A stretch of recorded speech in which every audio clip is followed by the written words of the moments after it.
Training Center is designed to train workers for high-demand, good-paying jobs in various industries throughout the Inland Empire. If you want a pathway to a high-paying job and the respect that comes with a union contract, visit 1932trainingcenter.org to enroll today. That's 1932trainingcenter.org. Hey, this is Gary Garver. If you work out like I do or have a job where you sit all day and your back hurts and you're in pain and you don't know what to do, I have the perfect solution for you. It's iSpod. iSpod Active is form-fitted compression wear with pockets that fit ice-cold gel packs called FlexPods. These FlexPods fit around your joints, ensuring maximum pain relief. I use it all the time because I'm always active, playing golf, working out, fixing up my place right now, and I put it on in the evening around my back, and it gives me maximum pain relief. Lakers legend James Worthy is a founder of this company and really believes in it. To find out more about iSpod, go to iSpodActive.com and get yours today. That's ICEBOD Active.com. This week they are having a flash sale where you can save 25% off by using the promo code KCAA. Go to iSpodActive.com. And now, the voices of KCAA with an exciting announcement. Want to hear NBC News or KCAA anywhere you go? Well, now there's an app for that. KCAA is celebrating 25 years and our silver anniversary with a brand new app. The new KCAA app is now available on your smart device, cell phone, in your car, or any place. Just search KCAA on Google Play or in the Apple Store. One touch and you can listen on your car radio, Bluetooth device, Android Auto, or Apple CarPlay. Catch the KCAA buzz in your earbuds or on the streets, celebrating 25 years of talk, news, and excellence with our new KCAA app. Just do it and download it. KCAA, celebrating 25 years. E-Digits. Lock them in for more information, recreation, and guaranteed fun. KCAA, 1050 AM.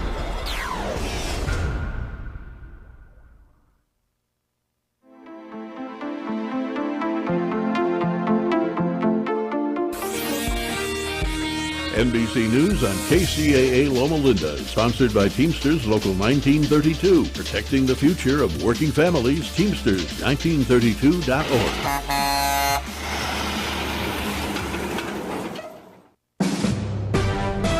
NBC News Radio, I'm Lisa Taylor. President Trump is signing the Laken Riley Act into law, allowing for the detention of illegal immigrants who are accused of theft and violent crimes. Speaking from the White House, Trump talked about the Georgia nursing student who was murdered just over a year ago by an illegal immigrant, calling her unbelievable. He called the bill a tremendous tribute to Riley. Trump said it's a very important law that has brought Republicans and Democrats together. The Federal Reserve is leaving interest rates unchanged. This comes after the Fed cut rates 3 times last year. It also marks the first policy decision during President Trump's second term. Trump has said recently he would like to see the central bank lower rates. Robert F. Kennedy Jr.'s first confirmation hearing is over. President Trump's pick to lead the Department of Health and Human Services faced tough questioning about his views on vaccines and abortion. Kennedy has received criticism from Democrats and others for his views on vaccines. He'll be back on Capitol Hill tomorrow for another confirmation hearing. Lisa Taylor, NBC News Radio. Choosing the right candidates for any office can be difficult. My office has lots of drama. I share my office. But no matter what kind of office you have, if you're hiring, you need ZipRecruiter. ZipRecruiter's powerful matching technology finds the most qualified candidates for your roles fast. So, for any kind of office. I'm really going places in my office. Count on ZipRecruiter to find the right candidates for it. Try ZipRecruiter for free today at ZipRecruiter.com/free. That's ZipRecruiter.com/free. One of the best ways to build a healthier local economy is by shopping locally. Teamster Advantage is a shop local program started by Teamster Local 1932 that has brought together hundreds of locally owned businesses to provide discounts for residents who make shopping locally their priority. Everything from restaurants like Corky's to fun times at SB Raceway and much, much more. If you're not currently a Teamster and you want access to these local business discounts, contact Jennifer at 909-889-8377, extension 224. Give her a call. That number again is 909-889-8377, extension 224. What is your plan for your beneficiaries to manage your final expenses when you pass away?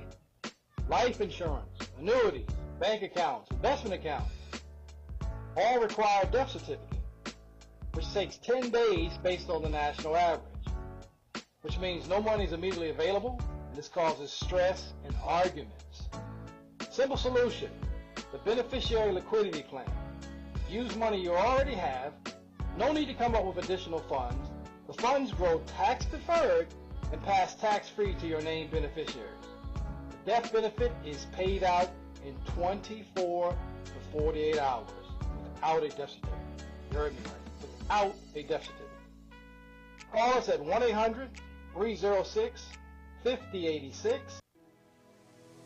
In these times, sometimes you have to take away the stress or dress to impress. Lux Transportation has just the ticket for you and your needs to relax, kick your feet up in style, and make some new fun memories. Looking for a hassle-free, comfortable ride? Experience the ultimate in luxury. Transportation in a sleek, luxurious black-on-black SUV. Private, discreet rides, airport runs, sightseeing, proms, weddings, and romantic date nights are all ahead in your future with Lux Transportation. Karaoke, disability-friendly, and no problem, we're also senior citizen-friendly too. Call or text Mr. Hollins to take away the stress at 951-399-5425. That's 951-399-5425. Lux Transportation, when you need the absolute best.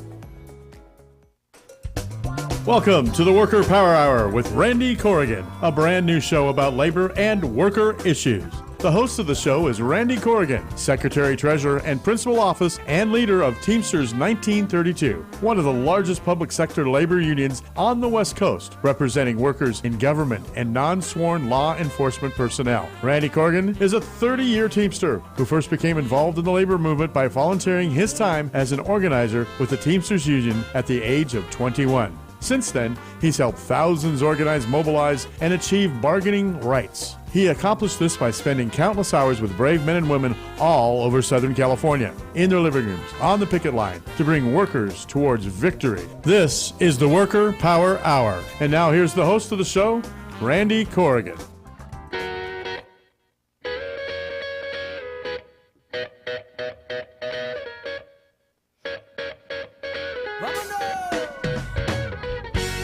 Here we are, Randy Corrigan in the Worker Power Hour, longtime organizer, first-time radio host, KCAA 1050 AM, 106.5 FM in the Teamsters 1932 Broadcast Network, live from San Bernardino. Boy, do we have a packed agenda today. Sorry I missed last week. I wasn't feeling so hot, and so I called in sick to my own radio show. Imagine that. I just got to tell you that today's subjects as well as guests, this is going to be jam-packed and exciting to hear. We have a congressman coming on. We have Jenny, who is constantly texting us and listening live and is involved in paying attention to the live radio show, and it's great to have her on the show. So we're going to be hearing from her shortly. We also have our president, the amazing Kathleen Brennan, the phenomenal and amazing Kathleen Brennan joining us today. And we're going to be talking about H.R. 82. We're going to be talking about a number of things. There's this crazy situation happening in Utah. I'm actually going to have the principal officer from Local 222 calling in live at right about 2:45 to talk about what they're dealing with in the state of Utah. I'll get to that part of the news here shortly, and then we'll obviously hear from him live. But as a real quick recap from the last show that we did, I think that was somewhere around 2 weeks ago. Sometimes these days are getting to me. We had Tommy Blitch on, the principal officer of Teamsters Local 631 in Las Vegas, and boy, was that fun to really talk about like the history of Vegas, the Teamster history of Vegas, all the cool things that the Teamsters represent in Vegas.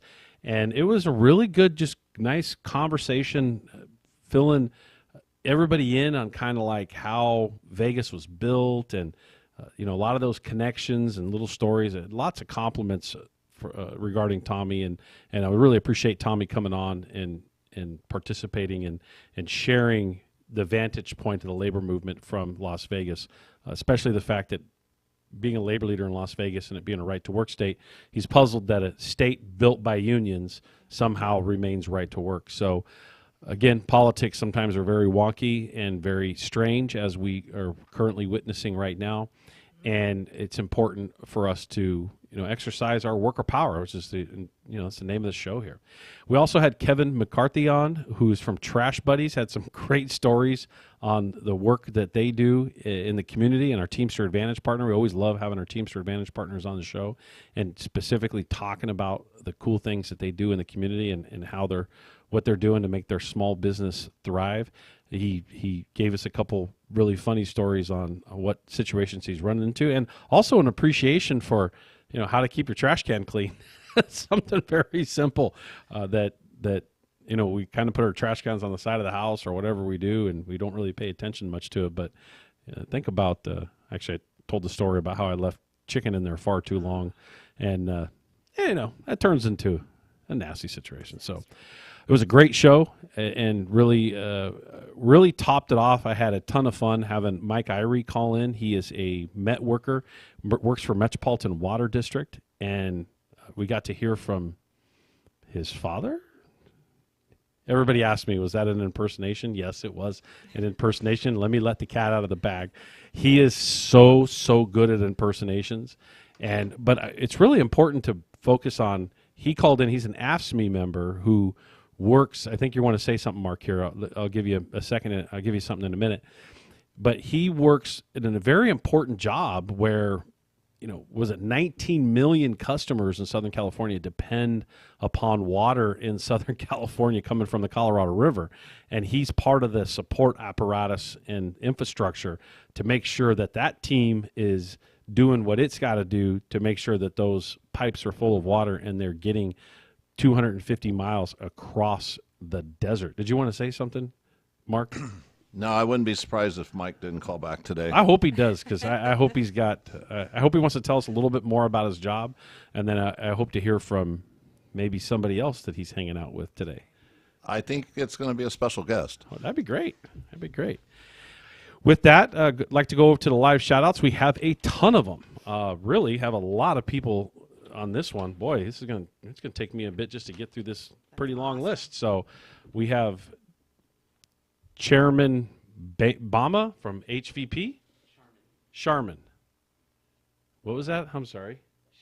Sharman. That's spelled. All right. Well, my bad. Maria Garcia, office specialist at Hesperia Sheriff. So I'm sorry, Sharman, for mispronouncing your name. At TAD, we have Jason Nugent. We have Crystal Olds. We have Trish Flores, and we have Ivan Cruz. Many of you were at the membership meeting last night. At SBCSS, we have John Gamboa. We have Bernadette Guerrero. We have Stephanie Hancock. We have Natalie Grammel. We have Angel Jones, Mike Flores. At Coachella, all the way out in Coachella, doing the amazing work in the desert, making sure that everybody actually has water there. They don't work for the Metropolitan Water District. They work for Coachella Valley Water District. Or is this City of Coachella? Is that? Oh, I'm sorry, that's City of Coachella. I'll do a shout-out maybe for our CVWD people here in a second if they're on the list. City of Rancho, we have listening in. We have Latu, Lucy, Paul, and Johnny. We have Ashley Moto, just had a baby and still listening to the show. Right. Congratulations, Ashley. That's awesome. Good for you. Pomona, we have James McAnally. We have Connie Bottini. We have Susan Loftus and Kurt Garrison. Actually saw all of them last night at the membership meeting. Shayna Sater, saw you too. Lonnie Garcia, Amy Shackelford, George Cruz. We have Lisa Vasquez from ARMC Rehab Department. Marquisha from ARMC Epic. We have Olivia Gerbera from ARMC. Krista Kunter from ARMC Nutritional Services. Fontana, we have Andrea, Daniel, and Joanna. And Andrew. We have from Rialto, we have Thad, Kim, Terry, and Freddie. Chino Fire, we have Jason Massell and Tori listening in. CFS, we have a shout out to the entire group apparently. Apparently you're all listening in live. Thank you very much. Hopefully it's over the loudspeaker and we're driving the employer crazy. Courts, we have Laura, Valerie, and Tom. Good to hear from all of you. Good to know that you're all listening. Really appreciate you listening in live. And so this week we have our labor heroes and labor events supplied by the one and only Carlos Gonzalez. Again, we appreciate Carlos Gonzalez. Let's give Carlos Gonzalez a big round of applause for always sending me over this stuff and trying to keep me looking like I know what I'm talking about. Farrell Dobbs was a leader from Teamsters Local 574 in Minneapolis. Dobbs, along with other leaders, organized the drivers and warehousemen into a general strike throughout Minneapolis. This strike was a huge victory for workers, and Farrell Dobbs was actually a mentor to the young James R. Hoffa. Dobbs also ran for president of the United States 4 times. And so in labor circles, for those of us that know labor history well, Dobbs and the work that was done in the Minnesota area and in the Midwest sparked general strikes all over the country where workers really, really took control of their destiny. And we really, really appreciate him. And obviously, thank you again, Carlos, for pointing him out so that we can identify his contribution from many, many, many years ago. John L. Lewis. John L. Lewis was an influential leader in the 1930s. He was the head of the Mine Workers Union, and he founded the CIO, which is the Congress of Industrial Organizations. The CIO organized thousands of industrial workers. The traditional AFL only wanted to organize craft unions, and you may recognize AFL-CIO as a combined association now. It used to be separate organizations, and the AFL only wanted to actually organize craft unions and left a lot of the industrial workers out, which is how the CIO was formed. And so John L. Lewis led miners to organize and gain many benefits through strikes and negotiations. Matter of fact, the back of our bus has his quote, which is, "The future of labor is the future of America." It's right on the back of our bus, and so every time it's driving around, everybody gets to see a famous quote from John L. Lewis. And an event that is actually in labor, it's one of the most influential and transformative events, which is the 1892 Homestead Strike in Pennsylvania. And the ensuing bloody battle instigated by the steel plant's management remain a transformational moment in U.S. history, leaving scars that have never fully healed even after 5 generations. The skilled workers at the steel mills in Homestead were members of the Amalgamated Association of Iron and Steel Workers, who had bargained exceptionally good wages and work rules. Homestead's management, with millionaire Andrew Carnegie, who is propped up, let me just say, Carnegie and the whole family's propped up as this great person, and he was a horrible employer, by the way, a horrible employer, obviously an extremely wealthy person, ultimately becoming by exploiting and killing thousands of people. Anyway, Andrew Carnegie, as the owner, was determined to lower its cost of production by breaking the union. After many battles, the steelworkers grew to be one of the strongest industrial unions of that time and beyond. And mind you, here we are 100 years later, and here in San Bernardino, there's a Carnegie Street where they're paying homage to Carnegie, but I don't see a street named after John L. Lewis, right? And so here we live in a society that constantly props up individuals that, in a lot of ways, hurt a lot of people, but we fail to mention individuals like John L. Lewis. But guess what? That's why we have this show. We have this show so that we can actually get the message out and bring a positive image and make sure that our members and the general public alike hear all these cool things and also recognize some of these very important moments. And so, hats off to, and man, we really got to think back to how difficult that had to have been for people in 1892 during that strike, for them to do what they did and really battle in a time when there were no rules to protect them at all. So really, really, really appreciate that generation of people. So we'll talk about it here in a little bit. I just want to touch on it. I'm going to have Spencer Hogue from Teamsters Local 222 call in at 2:45. And he's in the middle of a bunch of stuff right now. There's actually a rally at the Capitol in Utah right now. And for those of you that don't know, Utah just passed a bill in the House, and it's going through their Senate, and it's got to get to the governor, and it's anticipated to actually pass to completely outlaw public sector bargaining in Utah. It'll actually be the worst public sector bargaining law in the United States, and it clearly is a step back to pre-1962, to where here you see, those of you listening, I hope you listened to the Right to Work show that we did. If you didn't, you better listen to the Right to Work show that we did a couple months back. You also should go to our website and watch the video on the history of Right to Work. And Right to Work is really anchoring down in some areas, and they're trying to seize this moment where corporations have gained control of a lot of parts of our government, and what they're going to be doing is using that pathway to pass laws that only benefit them and hurt working people. So now imagine you listening in and waking up the next day and all of your rights to collectively bargain are wiped away. So we're going to talk a little bit more about that in about a half hour. And, it's just a reminder that the only way you can prevent these things from happening is being active, being involved, paying attention, and being part of the solution, not sitting around and complaining and arguing. Because I'm going to ask Spencer, what can we do to help you? They're obviously doing things right now on the ground, and I know it's a long way away, and some people asked me last night, let's load up the bus and go drive up there right now. We were ready. Obviously, right. Kathleen's like, we were ready. Everybody wanted to go. And obviously, we're going to wait to help them based on what they need, and we'll ask them, more directly when we talk to him. So with that, I have Jenny Hernandez here from the county of San Bernardino, and we're moving things around on our show a little bit, trying things to see if it works and how it flows. And Jenny, first of all, thank you for the work that you do working as a public employee, number one. Number two, thank you for always kind of having a positive influence and, engaging and coming to meetings and participating and emailing us and texting us when we're live on the show. And thank you for listening to the show. Why don't you introduce yourself and tell everybody what you do, Jenny? I'm a supervising public health nurse with the San Bernardino County Public Health Department.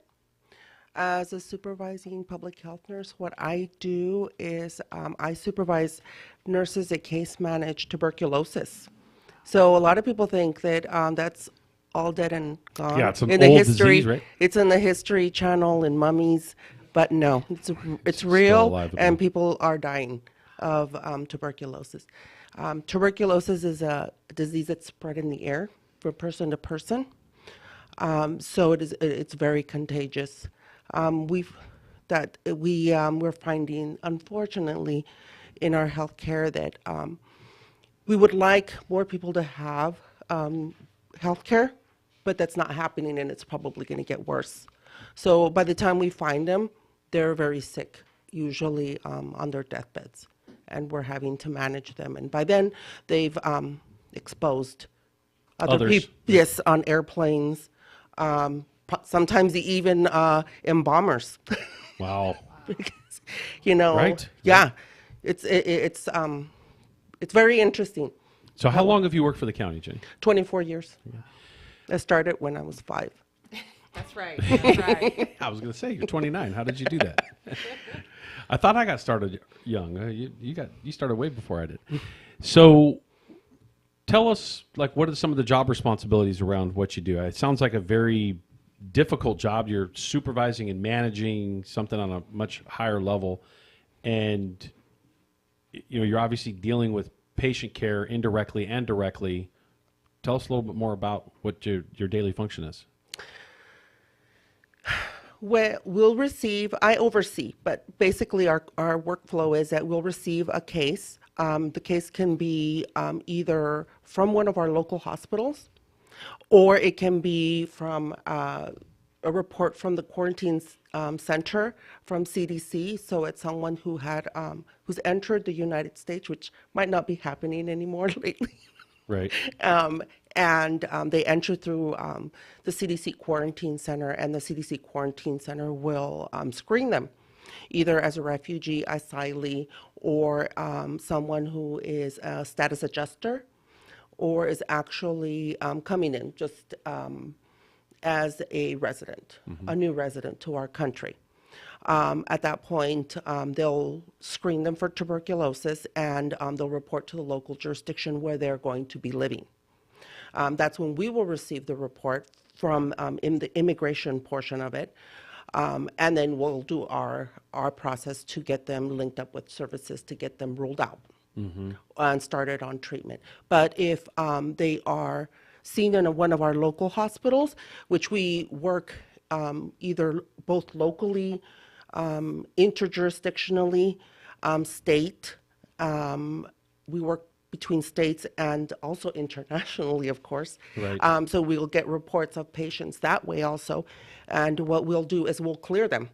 So before that patient is discharged from the hospital, we have to approve the discharge into the community and make sure that we've identified all the contacts in the home, and we've screened them, and we've started the patient on treatment, and that they are especially the babies, have been screened, and then they can return back into the community, into their home. At that point, we will kick in and ensure that we watch them take the medications in their home every single day of the week, except for weekends, until they're done. And that's 6 months, 9 months, 12 months, 18 months for multi-drug resistance, or 24 months. And this is how you keep things from breaking out, right? And this is how you keep it from. This is one of the many diseases. One of the many things that you prevent from spreading like wildfire. Yes. Yep.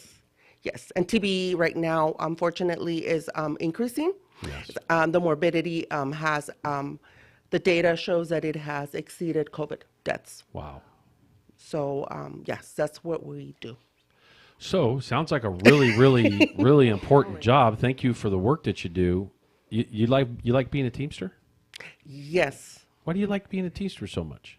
Because I got a raise after I I switched from the other boils down to the money. Right, all boils down to money. So, yeah, we. Anything else you want to talk about, or? Oh, I have your funny story ready. Oh, yeah. Do you have a funny story?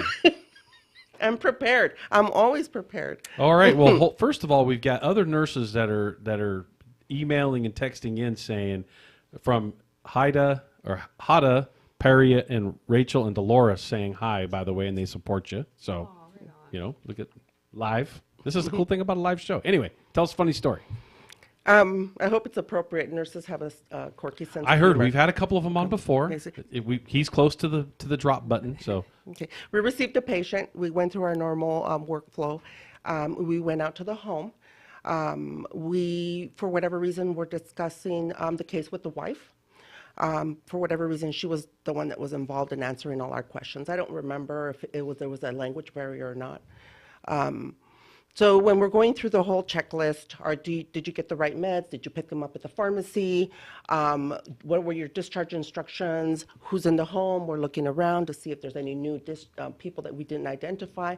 At that point, we get to the, are you following directions? Are you staying home? Are you staying away from public places?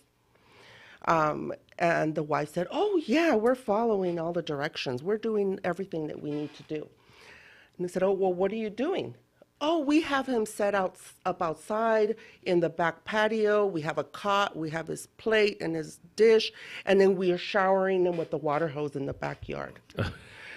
We said, oh, my God, poor guy. If he doesn't die of TB, a rabid bat is going to get him, or he's going to die of West Nile from a mosquito bite. In the backyard.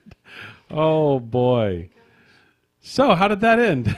Did he survive? We re-educated. Good. And we asked them, well, who gave you these instructions? It was the hospital, which will remain anonymous. Okay. All right. Good. That's interesting. You can tell us afterwards. Hose you off at the back here. Hey, I don't know. That's happened to me from time to time. So, hey, bad night out, right? Yeah, that was worse than an American Me episode. Oh, wow. So, anything else you want to talk about, Jenny? No, unless you have any questions for me about what we do there. I can go on and on. It's very just expensive. Briefly. We do have a packed show today. Briefly, how would you feel if you woke up the next day and your right to bargain was stripped away by somebody? While they're saying, oh, this gives actually more workers a better voice by actually taking away that right. It's crazy to hear their response to this. We'll get into it a little later. But how would you feel if you lost your collective bargaining rights? I'm not sure yet. I'm trying to digest even the concept. It's shocking, isn't it? Yeah. We do the service. I'm hoping that most public employees do the service the way I do. You do it from your heart. You do it for the people. You know that the people you're dealing with are either immigrants that don't speak your language, they don't have the resources, that you're trying to struggle to get all of these, and now you're part of their group and struggling for your benefits and your resources. Yeah. Yep. So with that, Kathleen, is there anything you'd like to add? No, You're co-hosting with me today, I'm by the way. All right. Gosh, I feel so. No, I'm just impressed, Randy. Like, there's so many amazing county employees throughout the county, and I was just talking to Robert. It's like just like Teamsters, we have anyone from airline pilots to zookeepers, and we have zookeepers in this local. We sure do, and we do have pilots. And we by do the way. exactly. Yes. And it's just it shocks me the amount of work and what you guys go through every single day. It's just I just applaud you, because I know I work with computers, and it's a lot easier to deal with a computer that's acting up than having to deal with a human being that's sick or dying. Yeah, computer's not going to give you tuberculosis. Right. So every time I hear these stories, I just feel so bad, because I feel like I have it easy. So I just appreciate you guys, and I hope you know how Jenny, much. Thank you for the work you do. You. Really appreciate that. Yes. So anything you want to close on? Any shout out to some coworkers? I did have a shout out last week, but we missed last week. And it was my niece in Costa Rica who is she listening live? She was going to listen live, so we would have gone international at that point. But we are actually international. As a matter of fact, we have a small little group of people from France that are listening in. I'm not quite sure who they are. Isn't that right, Robert? 31 of them. We have 31 people from France. Last time we looked at the numbers, 31 people from France. That's kind of, I'm like, hey, cool. All right. I'm not sure how that's connected, but hey, I'll take it, right? Yeah. So we are international. I do want to send a shout out to the group that we have. It's a small but mighty group. It's only 4 case managers for the whole county of San Bernardino. Wow. And if you know, biggest county in the country. Yes, that's right. We extend all the way out to Needles, and sometimes even Earp, which you have to go into Arizona and come back around. Yeah, there is a town called Earp in San Bernardino County. For those who don't know, it's about 60, 70 miles south of Needles, right along the Colorado River. Yes. Yeah. Yeah. So. Yeah. Man. All right. Well, to you guys. Thanks again for coming in. I'm going to take a short break here in a minute. This is Randy Corrigan in the Worker Power Hour. Jenny, you and your department and everything that your group does to keep our community safe is very much appreciated by Teamsters 1932, by the community. They don't always show it, but we're telling you today. And I know we try to show it all the time, which is the purpose of this show. Yeah. Really appreciate you coming on the show and sharing some stories and sharing the love of public service, because that's very special to us. And with that, this is Randy Corrigan in the Worker Power Hour, KCAA 1050 AM, 106.5 FM, the Teamsters 1932 Broadcast Network. Mark, take it away for a quick break.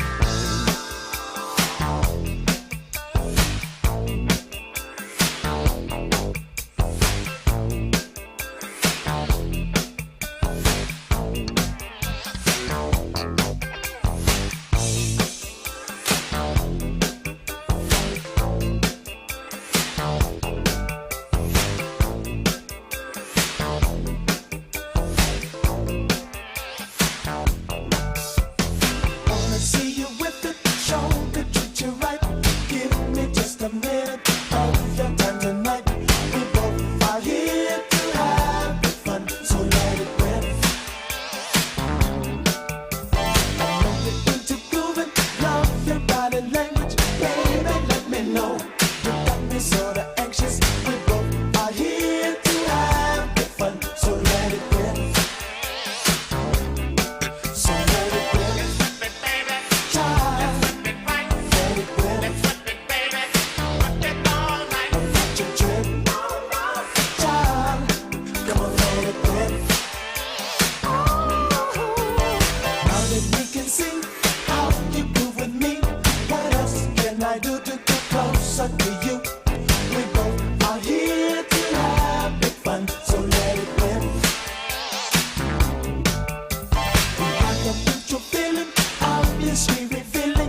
Back live, KCAA 1050 AM, 106.5 FM.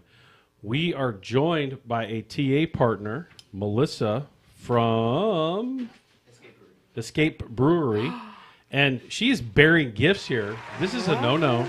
You're not allowed to bring beer into the studio and tease us with it because we can't drink it. Anyway, Escape Brewery is part of the Teamster Advantage Network, and all of the partners that we have nearly, actually over 1,000 small businesses part of our network, and we really appreciate the relationship we have with all of those small businesses in the Inland Empire, because what it does is it builds a connection between working people, and our members are connected to the small businesses, and we want them to shop with the small businesses, and obviously better to buy your beer than it is a Bud Light or something else, right? That's what we hope. That's what you hope for, and that's why we want you on the show to talk about this amazing brewery that you have that I hear a lot about. I'm sorry that I haven't been there yet, but I know people do go there because I do hear about it. So you've heard enough from me. Melissa, would you like to tell us about your brewery and your business there in the city of Redlands. Thanks for having me. I really appreciate it, and we very much appreciate the support of all the local people. It's great to.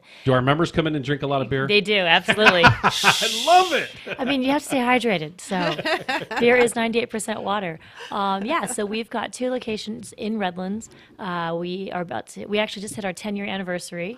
So that's crazy cool. Awesome. Exciting. Congratulations. Thank you. We've got a big party coming up. We actually have our Tiki Fest coming up February 15th, but I'll digress.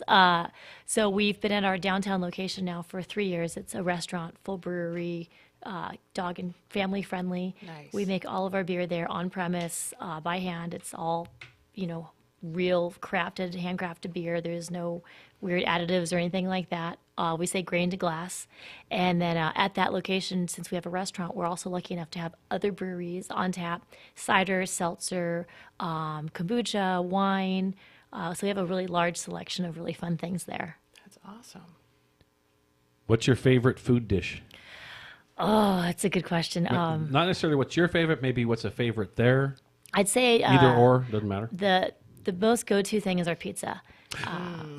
We've got a I'm great, sold. beautiful, like a big, huge dome pizza oven with a fire at the back. We make all of our dough fresh every day from Italian flour.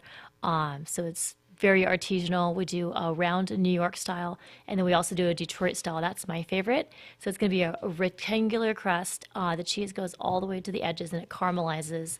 So you get like that crispy, chewy cheese edge, and it's real light and fluffy like a focaccia bread. I'm hungry. Keep on talking. I know. I'm starving. Everybody's all. You brought the We're beer, running did to you? go. We're running to the. Can we DoorDash some pizza? No. We're going to shut the show down, and we're all going to go over there and throw a party. It should be a field trip next time. Absolutely, we're going to do a field trip there. Second that. Awesome. Okay. 15 minutes after the show's over? Yeah, good plan. We're open till 10, so we're open 7 days a week. The downtown location's open from noon to 10 during the week, 11 to 10 during the weekends. We also have our original location. That's the Nevada Street Barrel House. That one has a little bit shorter hours, but still 7 days a week. We have local food vendors who come in, and it's really cool because then we can help support our local people that ultimately a lot of them end up becoming a real brick and mortar restaurant. So that's been really cool to watch too. That's amazing. Yeah, that's great. It's a great story to tell. So what's in this bag here? Oh, I brought goodies. So I got a selection. One of them actually is non-alcoholic. So well, that's no fun. It is made with hops, so not everybody can drink all the time. So we made an right. alternative. We did a sparkling hop water. So we took Citra hops and we put it into just regular bubble water, no caffeine, no sugar. It's really light and refreshing, no sweetness. So you can't always have a beer, but you can Well, we're always not going to have an open it escape. right now. Right. But I Not brought yet. some of our most popular Oh, beers. Wow. On our lighter end is going to be So do you brew this on the property? all of it's done on the property, canned on the property, everything. Those are pretty cool looking cans. Yeah, we've got a huge selection of cans. We're always doing new can artwork. ACB is going to be our light American lager. So it's like a 4% easy drinking. It's our answer to like a Bud Light, but nicer and artisanal. Right. And much better looking can. Yes, I mean, it you, is. You got to bring the red, white, and blue. Right. There you go. Sakura, this is one of my go-tos. This is a white wheat beer made with cherry blossom green tea. It's really light, bright, refreshing, crisp, really different. This is Irish CrossFit. This is our most award-winning beer. This actually won the San Diego International Beer Competition, Best of Show, and Gold. So that was amazing. So that's a nice Irish red. No surprise. It's very, very cool. Mark Watney Space Pirate. This is going to be our full-time hazy IPA. Really nice, full hop flavor, not too bitter. Really good mouthfeel, crushable. Everybody asks about a dark beer. Midnight Express. We actually... either if we don't roast our own coffee beans, because we've been roasting coffee at home longer than making beer, some friends of ours from Resolute Coffee roast that coffee for us. It's from New Guinea, and we impart that into the oatmeal chocolate stout. So it's my favorite breakfast beer. I like that. Sounds amazing. What other cool beers do you have Oh, and drinks? gosh. We've got probably 20 more at the brewery. I just kind of grabbed a 4-pack and ran out the door. So is that a 4-pack that comes already packaged, or is that did you grab a package and put it together? So you can build your own 4-pack or Really? 6-pack. You can get a single beer. We do have them already built if you want all of one kind. But with so many beers, we realize that sometimes you people just want a variety. Yeah, you want to mix and match and get something for you and something for me. And we bring out a new beer at least 2 or 3 times a month. So it's really fun to go in and just try all the new stuff. Or some of them are seasonal, so they come back every year, and then people are like, "Oh my God, it's back!" and they have to stock up, and it's really cool. Oh, that's good. That is great. So how long does the beer last if you buy 6-pack or 12-pack or whatever, and you sit on it for a bit? I'm not Yeah. familiar with how that So works. we always say fresh is best. We don't pasteurize any of our beer. It's not needed. It gets to a boiling point. In IPA, you're going to want to drink it as soon as possible. As it ages on, you're going to lose a little bit of that magic from the hops. Hops are really delicate, and they bring all those different flavor nuances, whether it's citrusy or tropical or danky. They're just going to kind of die out over time, kind of like spices. They lose their vibrancy. If you're getting into a dark beer, they have a lot longer shelf life. So we say on an IPA, you really need to drink it sooner than 3 months. Because after that, It's not bad. 3 months it's is not good. bad. I was thinking I was going to hear like 30 days or 3 weeks or something. We try to drink them as fast as possible. Since it's what we do, we'll be like, oh, I don't think it's like as perfect as it was. So when people stock up, they can stock up for a pretty good stretch if it's Oh, going to yeah. last like 3 months. Yeah, and especially if you keep it cold. I compare it to like an apple. You can leave it on the counter, and it is okay, but it will last a lot longer if you put it in the fridge. That's right. If you go into your blondes, anything other than your hoppy beers, they're going to have a longer, more stable shelf life. We also do a lot of sour beers that we sour in the kettle, much like you would inoculate a blue cheese, and it gives it that tart tanginess. And then we're going to put a lot of fruit in that too. So they're going to fall under the like 60 to 90 days is the ideal window.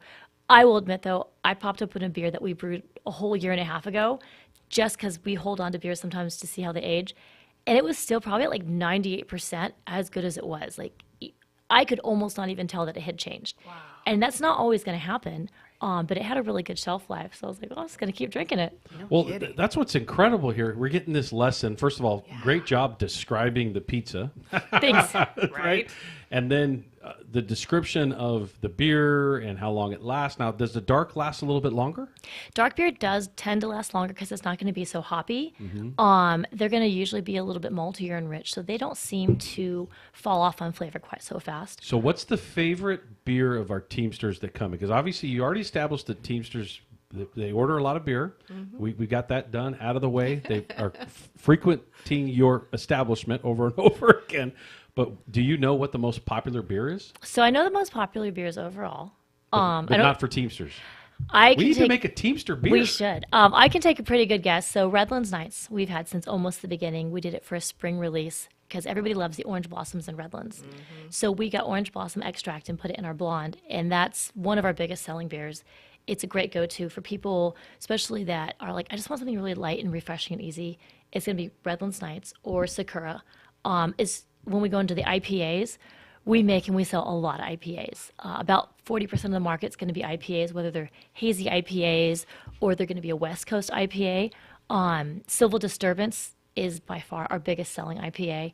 It's citrusy, it's really bright and clean, refreshing. It's made with citra hops like this hop water. It's got notes of lime just above the lemon notes. And it's not too high alcohol, so it's a really good go-to. So They're probably drinking Redlands Nights and Civil Disturbance IPA. All right. We found you a beer, Randy. Civil Disturbance. It's so I heard it. appropriate. I picked up on it. I was like, I like it. sign me up for Civil Disturbance. Can I order a keg of it? Absolutely. You That can? should be You- the you Teamster do brew it in beer. a keg? Oh, yeah. We have 5-gallon kegs, 15-gallon kegs.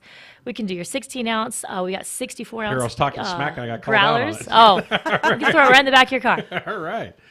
Well, anything you want to close on? Really appreciate you coming in as a Teamster Advantage partner. Really appreciate you taking care of our Teamsters that come in to the location. What is the discount Teamsters get at Escape Brewery? I have to look it up. I don't remember. It's 10% off. We already know the answer. There you go. Any question we ask here, we typically know the answer. So thanks, Mark, for filling in. Yeah, 10%. we just love our community, and we're really fortunate to have a lot of community support. It's a weird economy right now, so everybody who comes out and keeps their dollar local, as we That's all what know, we that encourage, that local yes. dollar stays in our community.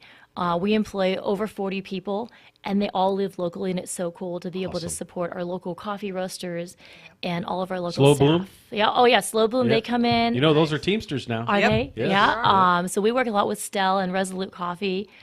So yeah, it's just really cool just to have that tight-knit network in Redlands. And we're happy to be a part of it, not just in Redlands, all over the Inland Empire. Like I said earlier, we have over 1,000 small businesses connected to this network. Really appreciate what you're doing for not only the small business community, but Teamster families and our Teamster members that are coming in, and recognizing them for the hard work that they do every day to make sure that the economy, circulates, make sure that the city and the community is operating in a positive way, in addition to making sure that you're getting your food products and everything else delivered to better parts of the broader community. Anything you want to close on before we wrap up this part of the show? You can't always get away, but you can always get an escape.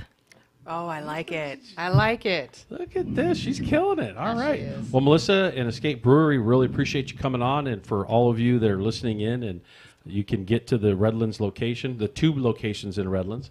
We are definitely going to be getting that. My wife and I my wife, by the way, is sitting in the studio right here. I looked over her when I heard this description of the pizza and was like, how have we missed this? How is this somehow not fallen on my radar to go in there? Because I am an absolute sucker for pizza. And we will be visiting very shortly and giving you a very good review on this very show. We appreciate it. So it. I'm actually not going to take a break, Mark. What I'm going to try to do is manage this part of the show with a quick transition. I know we have Spencer on hold, correct?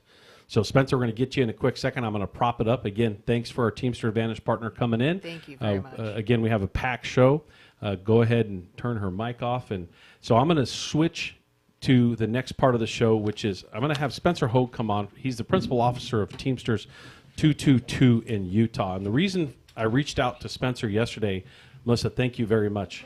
I reached out to Spencer yesterday when I saw the news of public employee bargaining being essentially eliminated in the state of Utah.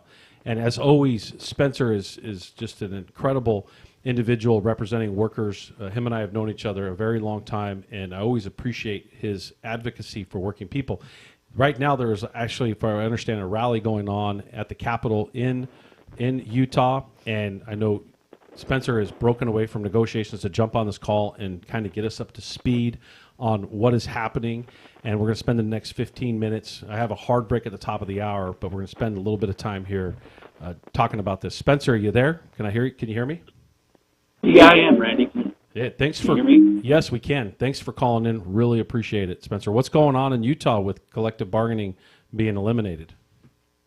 So it's crazy in the state where we have the worst labor laws in the country, or some of the worst labor laws in the country, that it's not far enough. And what we have going on right now in Utah is it's called House Bill 267, and it is a direct attack on unions by the radical right. They're feeling empowered by last year's election results. And, this is not just an attack on unions, it's an attack on our public servants that have dedicated their life to the betterment of the communities here in Utah. I can go through some of the bill's lowlights if you'd like. There are many. Yeah, before you do, I just want to point out, Utah's a right-to-work state, correct? Yes. And so workers already have the right to freeload if you're in a union environment. And obviously, public sector workers have the right to freeload in a union environment.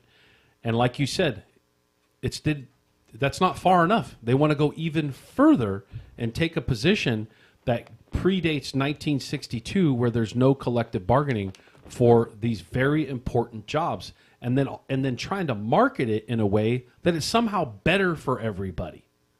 So why don't you feel free to take it over there and tell us a little bit about. Yeah, you're not wrong, and this is modeled after some legislation that hit Florida a couple of years ago, but it's even worse. Some of the lowlights that this bill entails is it straight up prohibits a public employer from recognizing labor unions as a bargaining agent. So they can organize. They're not eliminating their right to organize, but there is simply no avenue for a city, even if they wanted to recognize a union. Incredible. Go ahead.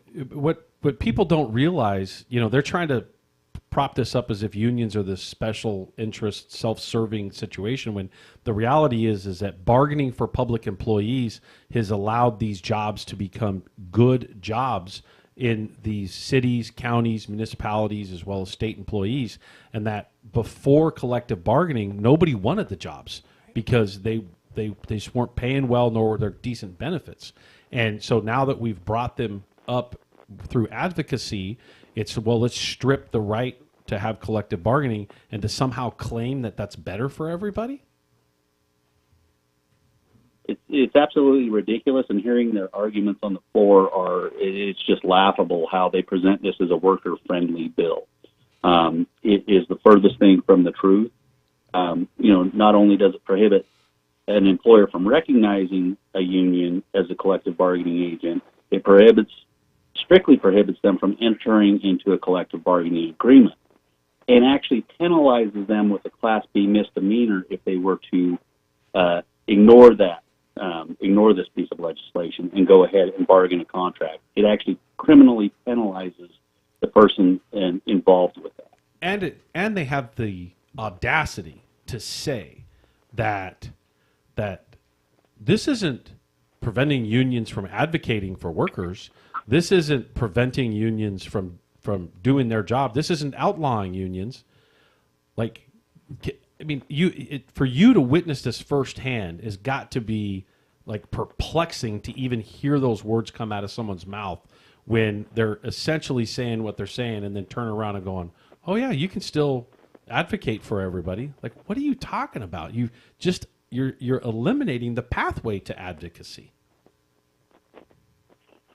Yeah, it even goes, even deeper than that. So, those two things aside, which, are horrible, it actually prohibits a union from holding a meeting on public property, regardless of the purpose. They consider that a resource of the public, and they are banning those activities. So essentially banning union activity, with the exception of if on their break they want to talk about a union or any other, similar to the NLRA, if any other work circumstance you can talk about anything else, you can talk about a union. But the union representatives cannot hold a meeting on public property.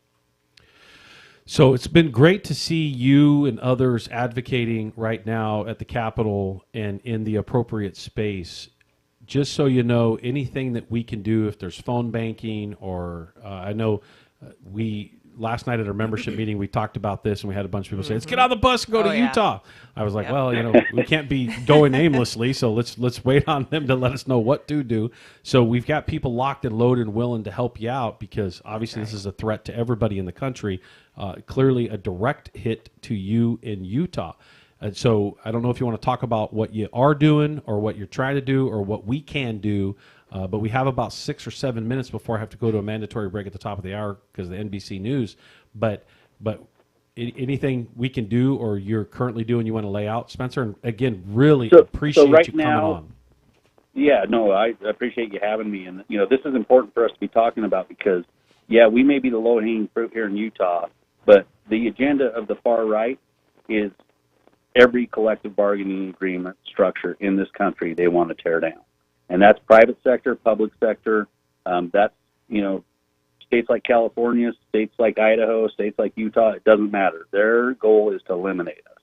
And this is how they're doing it. They're starting where they think they can get it done. Last year, we beat this back. This year, it passed the House quickly, and part of the reason is the House sponsor was the rules chairman, and he threatened everybody that they wouldn't get a bill out of committee if get it out of rules unless they supported his bill. So it passed the House. It's in the Senate committee hearings right now. I have not heard the status, but I will tell you that it's inspiring to see the pictures coming out of the Capitol, because that place is packed with not just Teamsters, but every labor union in the state has people at the Capitol. And not all of these unions have public sector, but they realize the gravity of this bill if it passes, because this is not where they stop. If they get this done, they're coming after the private sector next. That's right. And I think you told me yesterday that they're also, the next step is to enshrine right to work into the state constitution. Isn't that a bill sitting there waiting to move on that too as well? Yeah, I have not heard any updates on that, but if they can't get this through the Senate, they will pivot immediately with other horrible legislation and try and ram it through. They are really trying to push it through quickly. This is the first full week of our session, so they're wasting no time to get this bill moving and try and get it passed. Yeah, the Right to Work Foundation clearly has been up to no good for a very long time. And for those of you listening that haven't heard me say this, I'm going to say it again. Our website has The Ugly Truth of Right to Work, talks about the origins of Right to Work and its racist origins. And quite frankly, it was built to allow people to opt out of participating in a union because black people did. That is the absolute fact and truth to the origins of Right to Work. Look it up. Feel free to come on the show and argue with me about it if you disagree with me. The reality is it's actually got a disgusting origin, and it's horrible, and anybody who wants to enshrine that in their constitution for the state should really be disgusted in what they're doing, on top of the negative impact for workers themselves when it comes to any right-to-work legislation and or enshrining it in the Constitution itself. And so everybody needs to be on their heels and needs to pay attention. Spencer, really appreciate you coming on the show because our members and anybody who's listening to this, we were actually talking today that we have 31 listeners in France that are listening to us on a regular basis too. But we really want, this purpose of our show is to just bring bring awareness to not only what our members are doing, to our relationship in the community. You may have heard here briefly the Teamster Advantage partner we had on, how impacted they are by all the positive things union workers do. And, it's time that we stop taking them for granted, and we have to just exercise our voice on platforms like this. Really, really appreciate you coming on. Anything else you'd like to say for the last 4 minutes here? No, I'd really just like to say thank you for having me on. And really, the American worker should not be a political football. It should not be, we should not be attacking the American worker as part of our agenda, either side. And this is a blatant attack on the workers of Utah. And it is it's the first step. Part of this bill is also to restructure the retirement board that has been under attack for years and years. I saw that. The public sector retirement's been vilified, and they want to tear that down too. I saw that. And imagine all those people that have, worked their entire lives and, built up a certain expectation for retirement that they contributed to, and then turn around and say, oh, we're going to strip that and we're going to change it and we're going to put it somewhere else because, the super wealthy business, interests in corporate America, the greedy corporate America, they want their hands on those tax dollars and they want to get them incentives. They want to get them in tax breaks and they want to put them in their pockets so they can strap themselves to a rocket and fly to Mars versus, making sure that working people in their community are taken care of. Absolutely. It used to be a public servant was a job that you wanted to get, not just because you felt good about what you were doing, but because the benefits were great, and they are trying to minimize and eliminate those benefits that people have sacrificed wages for. In most instances, they've sacrificed wages to maintain good health insurance, to maintain a good retirement, and now that's not good enough. They want to take that too. Yeah, once again, thanks for coming on. the show. Really appreciate you explaining. And again, Spencer, anything you need, and also really appreciate the long-term friendship and relationship we've had over many, many years, and your continued advocacy for workers. You're also the Joint Council President of Joint Council 3, which has, 7 states, right? 8 states? 7 states, yep. 7 states. And you're a hard worker, and really appreciate all the work you're doing advocating for all those people out there in your region, as well as taking on this huge fight in Utah. And so with that, I got about a minute left before I go to break. And it is just a reminder to pay attention and advocate the thanks for coming on. I'm going to cut you off right now unless you got anything you want to say, Spencer. Anything last? The only thing I want to say is thank you for your friendship and mentorship over the years, and I appreciate everything. And we may be deploying some of the tactics we've talked about here. So I appreciate you, Randy, and I'll let you go. And thanks again. Yep, no problem. We'll give us a call. Let us know what we need. Send me a text, email, call, whatever you need, and we're going to be there. And again, this is a reminder that you got to pay attention. You got to be involved. Don't just sit on the sidelines and complain. Be active. Be involved. Be much like all of those active union members are in Utah that are in the Capitol right now, basically telling those legislators, do not take away our collective right to bargain, or don't take away my neighbor's right to collectively bargain. Don't attack the individuals in that space. Don't push back on them like that. I think it's what we're trying to build is a camaraderie in this space on this show, where the community and everybody understands that this is a shared responsibility when it comes to our community, and protecting your neighbor, your friend, and a fellow union advocate is really important about keeping the community whole and lifted up. And I got a couple quick things here before we go to break at the top of the hour. The school's shop steward says we depressed her with the TB, but then brought her back with the pizza and beer on Listening Live. So thanks for listening live. This is Randy Corrigan in the Worker Power Hour, KCAA 1050 AM, 106.5 FM, the Teamsters 1932 Broadcast Network. Take the mandatory break at the top of the hour, live from San Bernardino. Take it away, Mark. NBC News on KCAA Loma Linda, sponsored by Teamsters Local 1932, protecting the future of working families. Teamsters1932.org.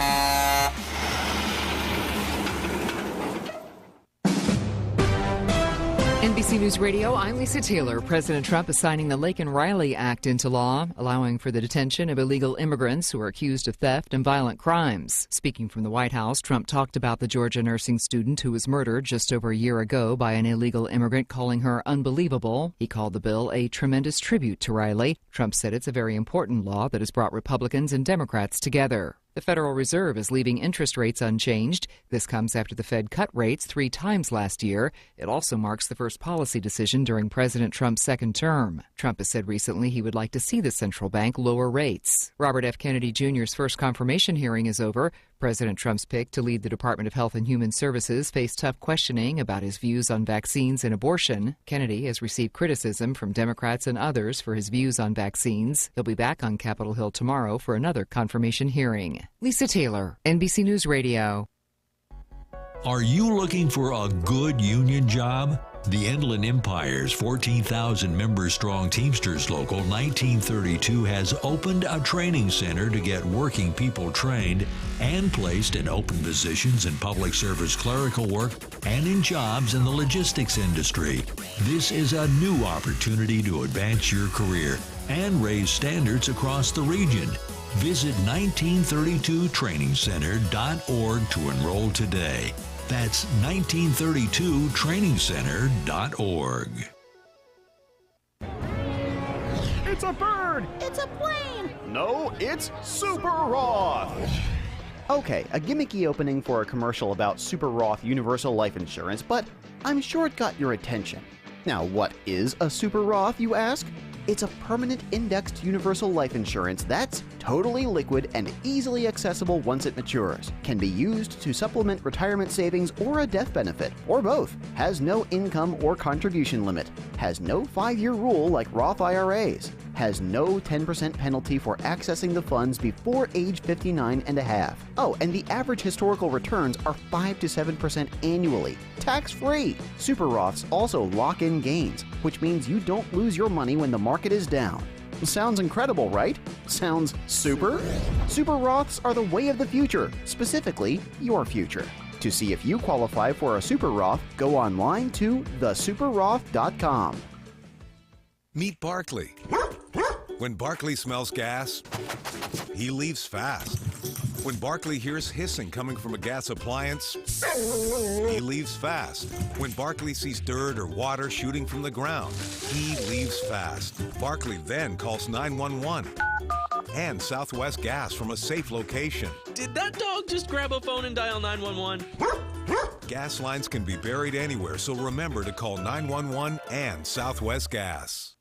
Now, here's a new concept: digital network advertising, where businesses display your ad inside their building.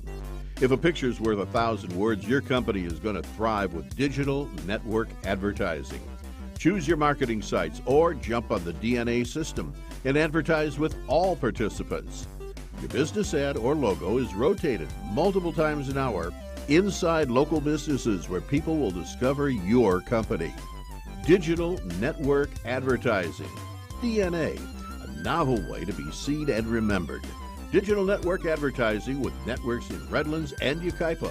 Call in the 909 area 222-9293 for introductory pricing. That's 909-222-9293 for digital network advertising. One last time, digital network advertising, 909-222-9293. Welcome to the Worker Power Hour with Randy Corrigan, a brand new show about labor and worker issues. The host of the show is Randy Corrigan, Secretary, Treasurer, and Principal Office and leader of Teamsters 1932, one of the largest public sector labor unions on the West Coast, representing workers in government and non-sworn law enforcement personnel. Randy Corrigan is a 30-year Teamster who first became involved in the labor movement by volunteering his time as an organizer with the Teamsters Union at the age of 21. Since then, he's helped thousands organize, mobilize, and achieve bargaining rights. He accomplished this by spending countless hours with brave men and women all over Southern California, in their living rooms, on the picket line, to bring workers towards victory. This is the Worker Power Hour. And now here's the host of the show, Randy Corrigan.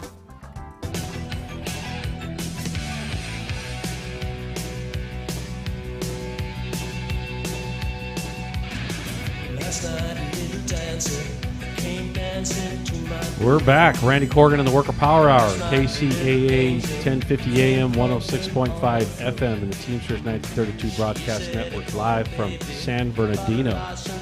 Boy, that was great having Spencer from Utah on there talking about how the right to work battle is center stage there, and they're trying to eliminate collective bargaining, trying to eliminate the process of collective bargaining. I know that we're going to have a congressman on the show here shortly. Is the congressman on yet? And so until we get it, what we're going to be doing is we also have Kathleen Brennan, our president, the amazing and spectacular president. I'm out of hundreds, man. I can't afford this. I'll take fives. I'll take tens. All right. You got it. You got don't need it. to give me undies. You got it. So we're going to be talking about HR 82. Yes. Some of you may be asking, what is HR 82? If you're in the public sector, you probably know what HR 82 is. Better. And I hope you do, because it's the Social Security Fairness Act. And I know, Kathleen, this is something that we've chased for many years. Absolutely. And we're appreciative of the congressman that's going to come on here shortly and talk to us, because he was one of the advocates about this very early on. Yep. And has been carrying it. And what is HR 82 passing and being signed by President Biden mean to you? And by the way, it was a bipartisan bill, finally. Yeah. It should have been passed many, many years ago. Right. And it took a very long time to get there. And eventually, I think people realized how shorthanded, or how much they were shortchanging working people doing very important jobs. And so Kathleen is the president of Teamsters Local 1932, and as a public employee and as somebody who occupies this space on a regular basis, what does HR 82 mean to you before we get the congressman on? I'll tell you what, it's been a game changer. From day one, I don't know what I was wanting more for county employees here in San Bernardino, medical retirement or, getting rid of the windfall elimination. But it is a game changer. I've worked with so many people who, over the years, have told me, I can't retire because my Social Security is going to be watered down. Yeah, the windfall elimination created a decrease in the benefit, and it turns into a situation where it actually prevents them. It prevents somebody from retiring, and they end up having to work longer. Yes. It's crazy why we would even have a system like that. And it looks like we now have Congressman Mark Takano on the line and connected. And first of all, he's a congressman from the 39th district here in California, in Southern California. He is actually your congressman. He sure is. Is that correct? Absolutely. We really appreciate him coming on, and we really appreciate his advocacy on H.R. 82. We also, he's a very long-serving congressman here in Southern California. He's always been a big supporter of labor, and he's on this pension committee. It's got a much longer name than that, and we couldn't have it's way too long for me to repeat here. I'm not that smart, and so I think it's important for someone like him to be advocating in that space. And so, Mark, thanks for coming on, and man, thanks for carrying the torch on H.R. 82. We got a lot of things to talk about here over the next 20 minutes, but thank you very much. And do you want to introduce yourself to all of our listeners? Well, thank you, Randy Corrigan. I'm Mark Takano. I'm the U.S. representative, the member of Congress for the cities of Riverside, Jurupa Valley, Moreno Valley, and the city of Paris. And I have a bit of unincorporated county, Riverside County territory that's over in the kind of Lake Mead area. But, I've been a lifelong resident of Riverside County. I was born and raised in Riverside. I've gone to the local schools here. And I got to say, getting H.R. 82 to President Biden's desk in the final weeks of his administration, I went to the signing ceremony. It was a BFD, although he didn't use, the full, the F word there, like he did with the Affordable Care Act. But it is a big deal. Yep. I can tell you, I know personally because I was a 24-year teacher, and for the past 12 years and 1 month, I've been also paying into Social Security. I was not going to be able to work the 30 years that you need to work in order to get the full Social Security benefit. That's just I wasn't planning to do that, to earn Social Security credits for another 20 years. And I know that there are many people who are in my situation that paid their 40 quarters, that worked their 40 quarters and paid into Social Security, that realize that when they retire, they're going to see a massive cut to their Social Security benefit. And then what's worse is their surviving spouse, may get nothing, like my father when my mom passed unexpectedly. Yeah, your advocacy in this space is so appreciated because as a sitting congressman for so many years, for you to really take the reins on a subject around Social Security fairness and helping carry H.R. 82 really creates a balance back to working people that have worked in these really important jobs. And it shows that people in Congress do care. So we really appreciate that amazing work that you've done in this space. And it had to feel amazing to be back in Washington, D.C. and witness the signing of H.R. 82. That had to be just a phenomenal feeling for you. It is a huge, huge successful, the satisfaction I feel in this, the job satisfaction I feel about really doing something for my constituents is so enormous. And I got to give a lot of credit to Abigail Spanberger, who is going to be running for governor of Virginia. But she co-led a discharge petition. Because here's the story. The Republican powers that be, the Republican speaker, was not going to allow a vote on this bill. And usually that's the final word on things, but and I'll give credit to your members and to unions like the Teamsters, like the teachers, and like the police unions, for turning up the heat. Because this ended up being a situation where the people who signed that discharge petition were not just Democrats. There were also Republicans who understood it was unfair. But it was a kind of a weird thing, because often there are some politics behind what politicians will pay attention to. When some of the more conservative members were hearing from the police, retired police, Mm-hmm. about the situation, they were realizing, hey, this is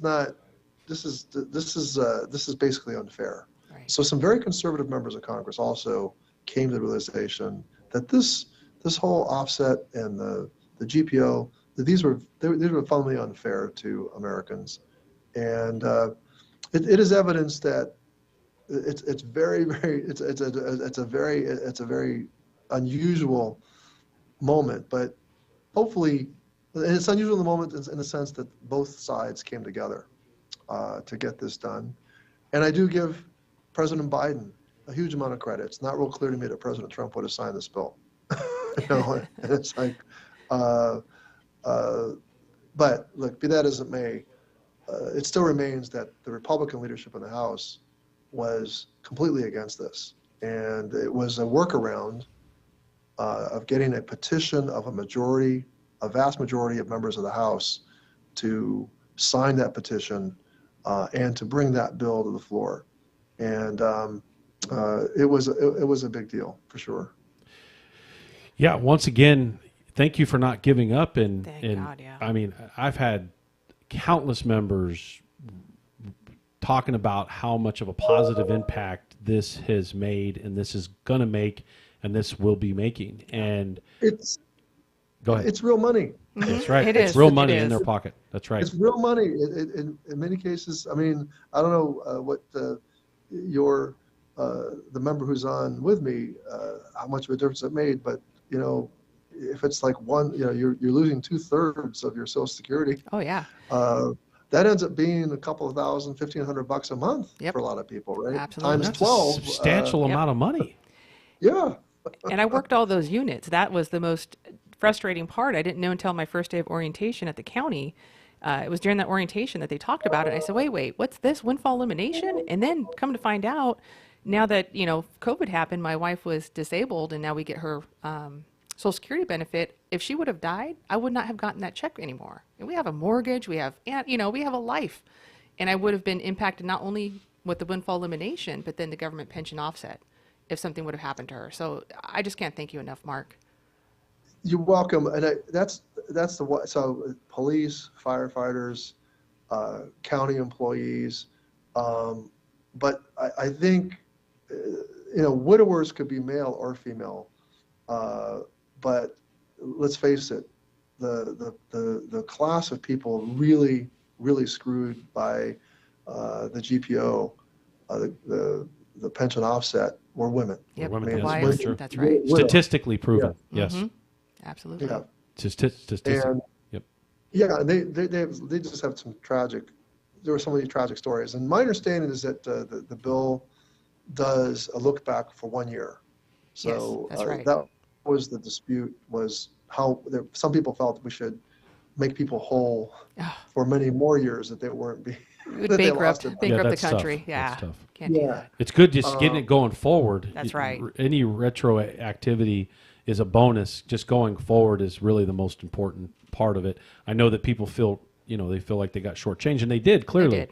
But, obviously the way budgets work and the way everything is managed, sometimes you can't reach back that far. You got to do things on a go forward basis.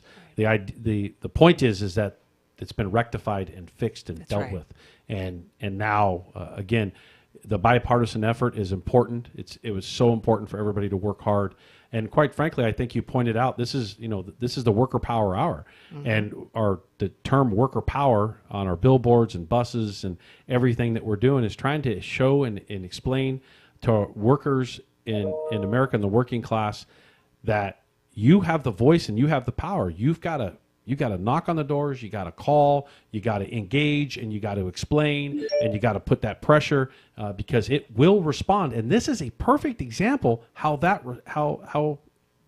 elected leaders responded to that. Yeah, that's also this ought to. What I also think this victory means is it shows the power of belonging to a union. Yep. And if there's anybody out there who's like questioning, whether or not it matters to be a member of the union, it was unions like the Teamsters. It was like the California Teamsters Association and the NEA.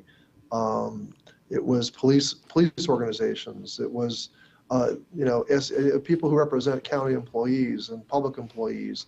These were very important players in producing this bipartisan result. It's a remarkable result. And boy, a victory like this really shows that you can get the government to do the right thing.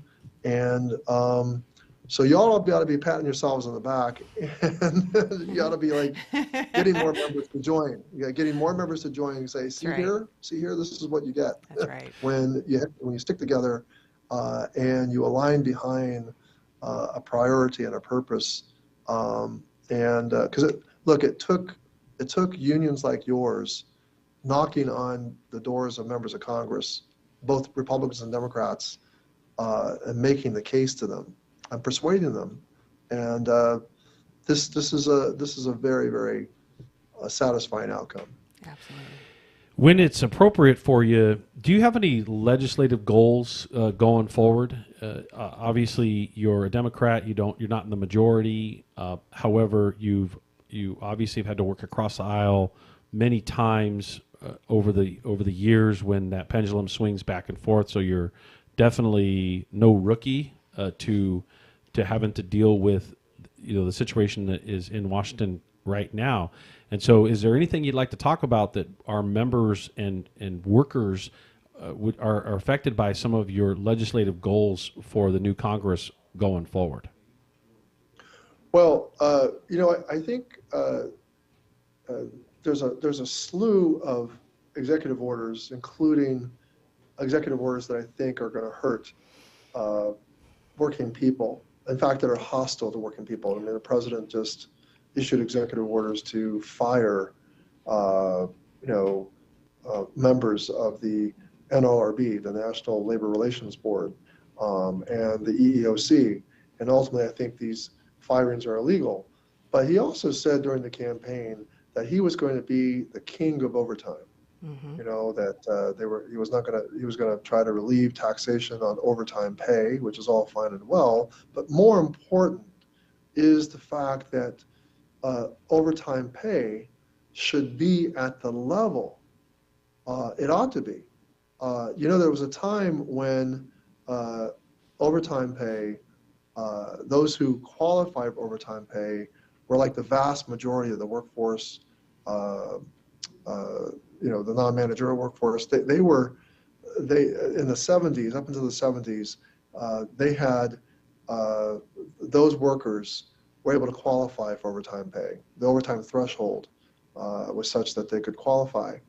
And so if the threshold is too low, that means that you could be working more than 40 hours a week, and you're effectively not going to earn overtime pay if that threshold is too low. Your salary would be too high.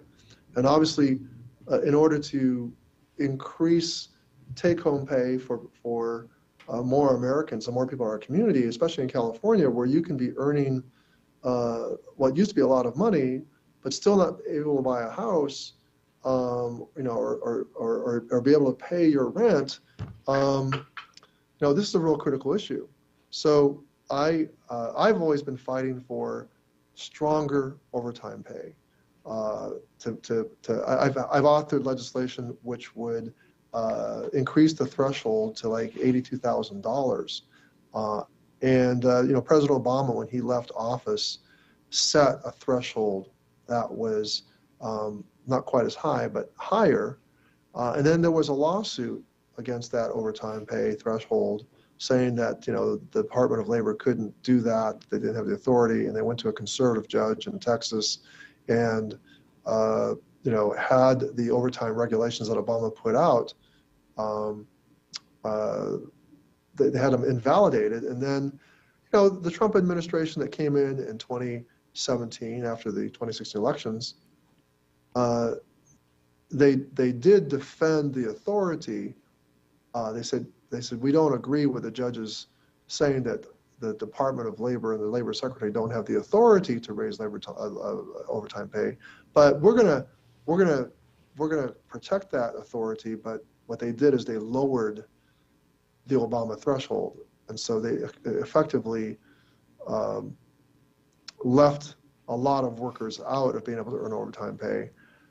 My challenge to President Trump is, if you're the king of overtime, you should get behind my bill, which would set overtime pay eligibility at $82,000, so that more people would have the right to earn overtime pay and could tell their bosses they have the right to earn overtime pay.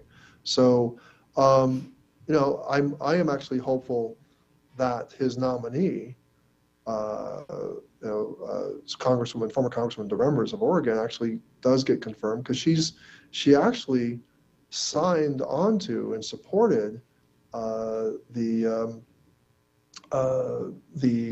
bill that would what was the name of that bill? It was the PRO Act. She actually supported the PRO Act.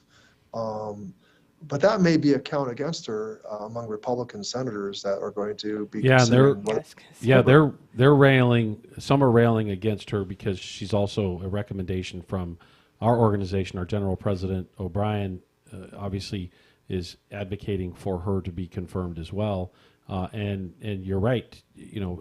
Pretty good pick. She's endorsed some things that would be helpful, especially considering the climate. I want to slide back to something that you said earlier, which was the termination of Jennifer Abruzzo. And I've been a union organizer for over 30 years, and I have witnessed personally many clearly changes in presidents and changes in the board and changes in general counsels as an organizer. And so I've obviously been saturated in this space. And the last 4 years, Jennifer Abruzzo, as the general counsel for the National Labor Relations Board, has been the most pro-worker general counsel to ever be in that position. And obviously it comes as it's difficult to deal with watching her be terminated. And obviously there's an argument that, not just an argument, we many of us believe that she didn't have the right to be terminated, as you pointed out. If you want to point out the legal specific structure of that, we would love to hear it.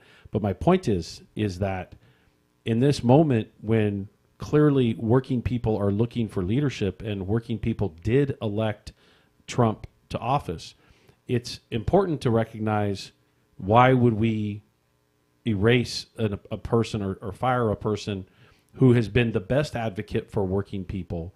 As you see, thousands of Amazon workers are mobilizing and organizing in mass, and they are dependent upon individuals like Jennifer Abruzzo and the National Labor Relations Board to have good policy, good governance over their future.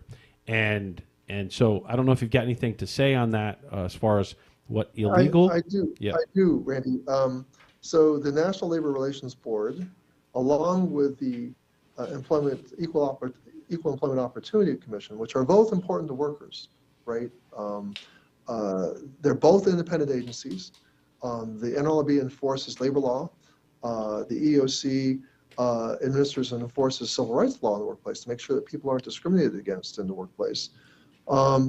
The firings that have been done by the president have left agencies without enough members to conduct business. You need. That is correct. It's a stall. That's correct. It's a stall. So nothing's going to get ruled on by the NLRB or the EEOC, and many people's rights are going to be abrogated. Now, by law, these agencies are intended to be independent, and their terms of their membership are directed by Congress. They have fixed terms. And according to the law that established the NLRB, board members can be removed only for neglect of duty or malfeasance, and for no other reason. EEOC board members had many years left on their congressionally directed terms when they were fired.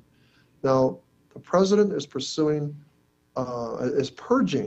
the federal government of people who do not align ideologically with him and are clearing the way to put his allies in control. As you said, he also fired the general counsels of both agencies. This was not unexpected, but the intentional stalling of both agencies heralds, I'm sorry to say, the erosion of workplace protections against discrimination. And he doesn't really care if the NLRB can operate or clarify labor rules. The agenda is to cause confusion and chaos for working people and for unions and for organizers. And, you know, I hope that that a potential Secretary of the Revenue will advise him differently than the way that many of other people who surround the president are advising him. This is a very ill-advised, I think, turn of action for working class people. It's wrong. Yeah, and I think that to wrap this up, because I think you only got a few more minutes left, and again, we appreciate you coming on the show. The strategy for corporate America to stall these things out is, you know, it makes it to where everybody kind of looks over the fact that these agencies are there to protect working people, and that by watching this stuff happen over the years, I think that it reminds us that the name of our show, which is the Worker Power Hour, is that worker power is even more important now, where workers are going to have to exercise their right to concerted activity, exercise their right to strike, exercise their right to put pressure on an employer and say, hey, you need to protect us in this space or that space or on this item or this subject or these issues. And it's a reminder of how much we need to depend on that movement of people. Yes, the policy is important. It's absolutely needed. The regulatory factors are absolutely should be in place. But many of us have been around long enough to see it whip back and forth now. Mm-hmm. And so it's important for us to maintain the longevity of a good workspace is having worker power. And so is there anything you'd like to close on, Congressman Takano, regarding that subject? Let me just say I'm an admirer from afar of the organizing work you've done in the warehouses and with folks like, with companies like Amazon. And what's at stake with the NLRB is the whole issue of organizing and recognizing, you know, when workers want to exercise their right to organize. And as you say, this is a very important time for that organizing to go on. And, you know, I will do my best to advocate in Congress for the workers, but I worry that that my Republican colleagues are being bought and paid for by some of the richest people in the world, people like Jeff Bezos, who owns Amazon, and you know they're going to create a government that will ignore workers and their constituents. And this firing of the members of the NLRB is a really ominous sign. And workers, I think, can make a difference and stand up and say, hey, you know, our votes help put you in. Why are you doing things that are directly hostile to us? And that is my hope. That is my hope with this platform and with others, is that the worker power aspect does exactly what you just said. That's right, Congressman Takano. Like that is where workers have got to say, hey, I voted for you. You need to think twice about this action, or this action had a negative impact on me, or you know. So thank you very much. Is there anything you'd like to say in closing? Because I think you got to go, right? I do. I just say, look, all these executive orders, I haven't seen an executive order to not tax tips, to not tax. I mean, he's doing all sorts of executive orders which are very thin ice. But why not show that you cared about the people that put you in office? That's right. That's what I say. All right. thank you for this opportunity, Randy. Appreciate this time I was able to talk with your members. Hey, no, thank you again for coming on, Yes. and thank you for your advocacy around HR 82, your advocacy around labor and supporting labor, your future advocacy on the committee regarding pensions and all the other good stuff. right. Obviously, it's a long title there, and we know you're going to be the perfect person for that space. And thank you for recognizing that work that we've been doing in these warehouses, because that work isn't about me. That work is about those workers and making a good work environment so that those could be good working class jobs to provide for families in the Inland Empire, which we all grew up in, and we want to make sure that this great community has the best jobs out there. And with that, can we take just a quick break, go to a quick break, Sure. Mark? Thanks again. Thanks, Mark. Mark, I was actually talking to the other Mark. This is KCAA. This is Randy Corrigan, the Worker Power Hour, KCAA 1050 AM, 106.5 FM, the Teamsters 1932 Broadcast Network, live from San Bernardino. Take it away for just 30 seconds, Mark.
We're back. Randy Corrigan in the Worker Power Hour, long-time organizer, first-time radio host. Everybody keeps telling me I'm not going to be able to say that much longer. That's right. I say BS. I'm going to say that until somebody comes on and unplugs me from their microphone.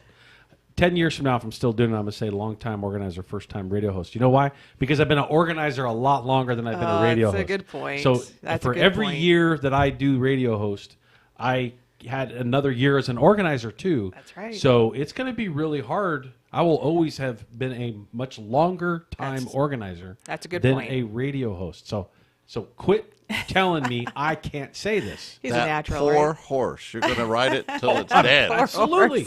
And then We'll give it steroids. Then I'm going to prop it up and try to keep riding it some more. So Every time it stumbles, we'll shoot it. That's right. absolutely. Almost had to hit the dump button for me. That was great having Mark Takano on and having him, really, man, what a great whether guy. you're a Democrat or Republican doesn't matter. Like the work done around HR 82 and his relentless pursuit for it based on workers that were impacted, like the one that people really overlook is the spouse passes away and the benefit disappears because of, what he described. Like if all of you in the private sector are listening in, that's a reality of what happens. Somehow public employees are villainized in some way that, they're living high on the hog. And the reality is they don't even have a hog to live on. So, we really have to pay attention to the details in this stuff. And while we were on the show, we actually had some visitors rolling through here a few minutes ago. We're doing some work here in the building as far as some meetings with some people all over the country, and they were popping their head in, looking at us while we had Takano on. So it's always fun to see visitors coming in to the live show as it's going live. I couldn't interrupt I know. the congressman while we were talking about it. But so Kathleen, how did it make you feel to have your congressman who's been advocating on this issue Absolutely. on the show? I don't know. I couldn't be prouder. I am just so proud. Like I said last night at the end of our membership meeting, and I meant it.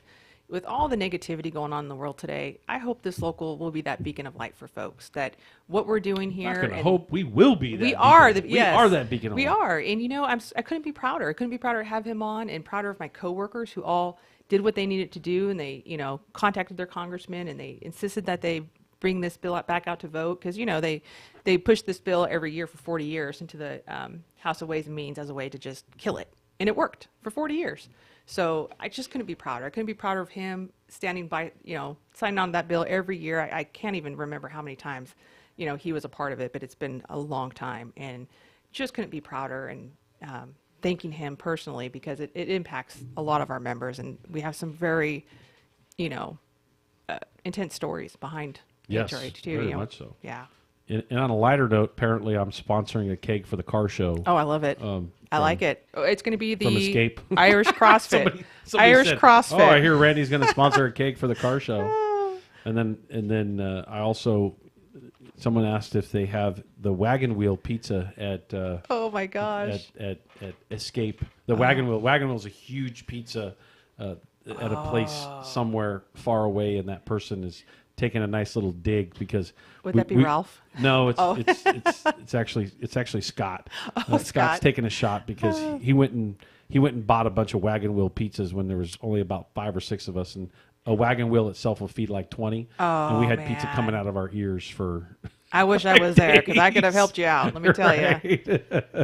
Oh, it's hilarious. Anyway, so yeah. Oh God, that was great. That was. And I from what I understand, we have Mike Irie going to tell us. He's going to call in and talk a little bit about his job. Oh, he's on the phone. Oh, right. Is he fired up? Oh, fire! Oh, hold on. Oh boy, are we going to need these? Those dump button, all of it. All right, let's do it. Yeah, let's get Mr. Irie back on the phone. I hope he's been listening to the whole show and he can introduce some of this cool dialogue. And what I love about the show, it's we got to hear what Jenny did. We got to hear from somebody from Utah talking about something that they're battling legislatively, right? We get to hear a congressman come on and talk about the cool work they've done to help some working people. We had a small business owner come in and talk about all that cool beer and pizza that they have, which I'm sure Mike Irie would love for us to package up and take to him all the way out there in the middle of the desert. But with that, I think Mike's going to come back on the show and tell us a little bit more about his job. Mike, you there? Yes. Randy, how the heck are you? I'm pretty good. You did a really good job. I had a lot of people loved to hear from your dad, from Pops. Oh, Dad didn't come to work today. It's bring your mom to work day today. Oh my! Bring your mom today. Oh really? My goodness! Really? Yeah. Mark's no, it was rad. She got to see some things. We're working out some problems out at the Iron Mountain pump plant and things like that. But well, hopefully, hopefully she made you do your job right, because that's a really important job you have, making sure that those how many gallons? Do you even know how many gallons you guys are pumping every single day through those pipes? Now, give us some statistical things, like those huge pipes that are running up those hills, to get 250 miles from the middle of the desert all the way to Los Angeles. Like, how many gallons are being? I mean, I guess they can't even measure it in gallons. You got to measure it. Some other way. No, they're measuring in like foot acres, and so it's a much larger scale than gallons per minute. Oh, wait, hold on. You don't even know. Mom's got something to say. He doesn't even know how many foot acres it takes to supply Southern California with its water, and I'm very disappointed in him that he didn't do his studying before he called into the show. Randy, my apologies. I'll keep a tighter grip on this kid of mine. Well, you're the one who raised him, so you should smack him around a bit right now and make sure he gives us the proper information. I agree, but I'm not in favor of child abuse, even though he's a grown man. At least he acts and looks a little bit like it. Anyway, I don't condone violence, or anything like that, but I'll make sure that he's better prepared for the show for next week, okay? But he did a great job today. He was painting and putting in floorboards and nothing really related to the waterworks, but it was a great day. It was bring your mom to work day, but he didn't give me pizza. He didn't sponsor a keg. Nothing like that, Randy. How do I get him to do that? Well, you got to kick him in the rear end or something. I know you don't support, anything like that, but at some point you're going to have to get him in line. How much volume of water moves through the desert like that, seeing that he doesn't know? Do you know the answer to that? Well, there was one outlet structure at the Copper Basin that was pumping out 875 cubic feet per second just a couple of days ago, and they had to tune that down a little bit because we're getting ready to get into the shutdown phase of our annual process where we empty all the canals and we empty because I don't work here, I just know a few things. But anyway, yes, so we're getting ready to get into the shutdown, and we do all of our maintenance and repairs on all the equipment, the pumps. There's a pump down right now at the Gene facility that they're going to repair. It's going to be beautiful. That all starts in a month, and I hope that they have another bring your mom to work day. It's not like it's a regular pump either. It's this massive, huge pump that is moving a massive amount of water. Like what's that like? Did you get to see the pump today and the pumps, or have you ever seen them? I was doing the residential work with them, but I've been in the pump plants. I know the guys down there that turn the wrenches and do the electrical components and reset the relays. But yes, every plant has 9 motors, the 45 kV giant General Electric structures with impellers and giant rods, and they're balanced. It's beautiful, Randy. Maybe I could set up a tour for you. We could do a live broadcast. I would love to see some massive operation like that. You're making it sound, these things are huge, and it's a ton of water. It's getting pumped through these pipes for 19 million people. It's really important work. You got to be proud of your boy. That's right. He's okay. He's got a little to learn. I know a little more than he does. Unfortunately, I hate to admit it, and that might be a form of abuse from me, but it's okay. He'll learn and maybe catch up to what I know. But yeah, I'm very proud of him. The work that he did today was beautiful. I'm so glad he doesn't interrupt you either while you're talking and you're explaining his job. Oh, I took his phone. He's in doing some paperwork. He's got to fill out his time card. He's sitting in the cubicle right now punching buttons, and I'm out here freezing. I don't even have a scarf, and it's time to go home. Quitting time is 4:30 Arizona, and I haven't had a bite to eat since lunch. Well, Mama, you got to get that boy. You got to get him squared up. We can't have him starving you like that out there. So, is there anything you're proud about your son? This great work that he does, or? Well, he's very handsome. He's just a dream to talk to when he's not computing all the time. And he's very gifted with his carpentry skills, and his customer service is second to none. But that's it. And other than just him being a good boy. Well, can you hunt him down and get him back on the line so that we really love hearing from you and appreciate you? Let me walk into his office. Mikey! Yeah, Ma. Randy would like to talk to you. What's up, Randy? She had nothing but good things to say about you, Mike. Like, I'm telling you. You got to get up to speed, though. You didn't know how much water was rolling through those pipes. Randy, I got to get these houses ready for the core plant for the shutdown. I got things to do. Listen, Mom was a delight to have at the job today. Oh, thank you, honey. But I got time cards to do. Like I'm. Well, can I ask you one last question? What is a shutdown? What does that mean? So that everybody can understand, like operationally, obviously there's water running through this river, it's going into a lake in the middle of the desert and it gets pumped. These pumps are sitting there and these big pipes and water gets, pumped into Southern California. What does a shutdown mean? Everybody's probably listening on, what do you, unless you work in a water district or something. No, so the shutdown happens annually and it gives Met 1 month to shut down all the pumps, do any necessary repairs, upgrades in the canals. If there's any broken concrete, they're empty. So that's the time to fix those. Floodgates, we have underwater welders in the reservoirs. Like, that's the time to get all that work done. And then once the shutdown is complete, boom, we fire back up all the pumps, fill all the canals, and get water out to SoCal. Well, I got to hand it to you. Taking your parents to work and making sure that they see what you do. Maybe at some point you can take your kid. And we really appreciate making sure that 19 million people have water in Southern California. And what do you think of the show, Mike? The show's great, man. I'm so proud of you, Randy. I love it. Good on you, man.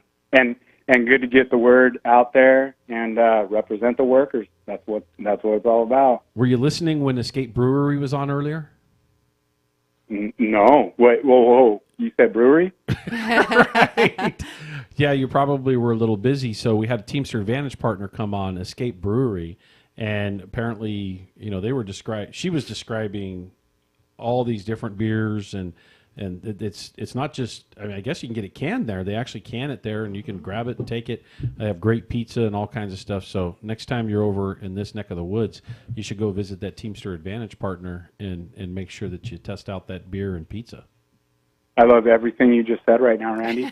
Well, you'd love it and more. You got to go back to the show and listen to her describe the food That's and right. the beer because I cannot match how well she described it. It was pretty incredible. So, Mike, really appreciate you coming on and having your mom on and making sure that she describes your lack of knowledge in certain areas. That was really fun to hear. Anything you want to close on before I cut you off?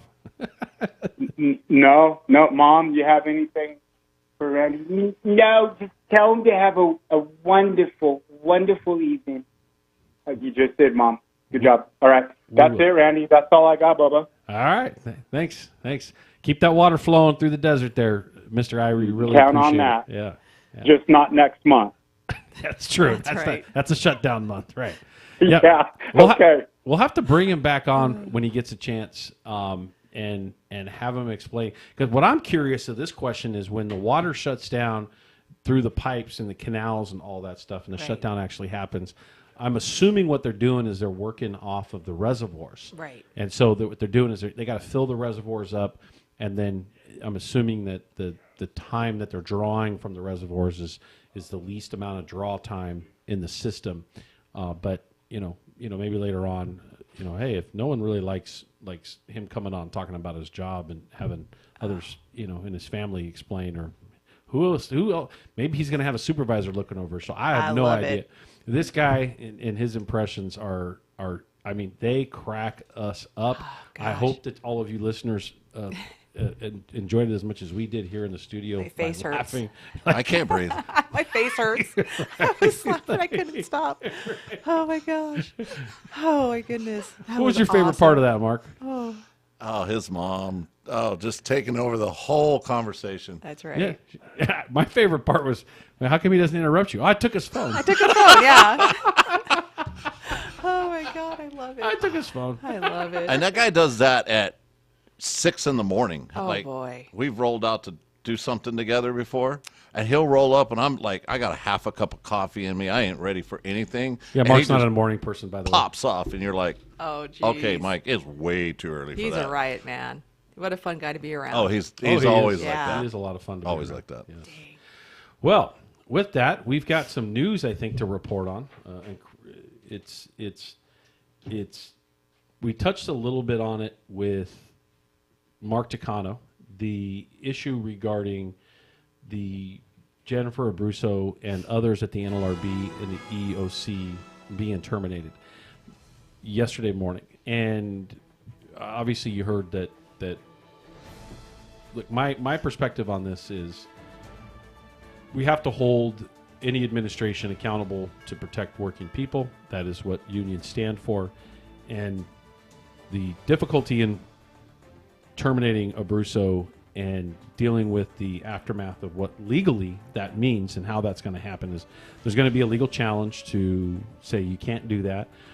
But Mark said it in when he was on, Mark Takano, Congressman Takano said that then stalls the process of adjudicating much of these things that Amazon workers or any worker that is under the regulatory body of the National Labor Relations Board.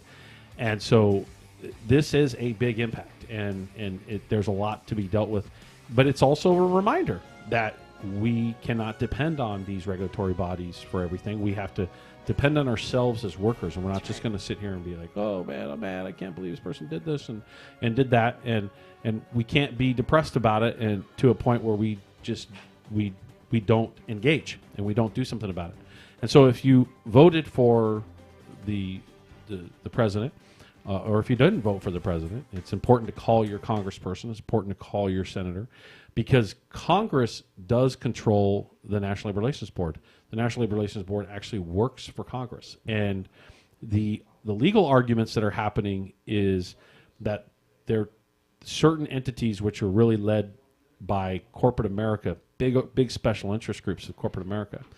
They are leading an effort to try to gut regulatory factors, and the labor board is a regulatory factor. Yep. And so I know some people don't think about it like that. They get kind of caught up into the narrative that big business says around regulation, and they forget that a lot of what that regulatory stuff is protecting against discrimination issues, protecting against being for your worker rights, protecting your wages and your overtime and your working conditions and safety. Yep. Those are regulatory factors. That's right. Quite frankly, they're the majority of the regulatory factors are actually what directly impact workers on the job.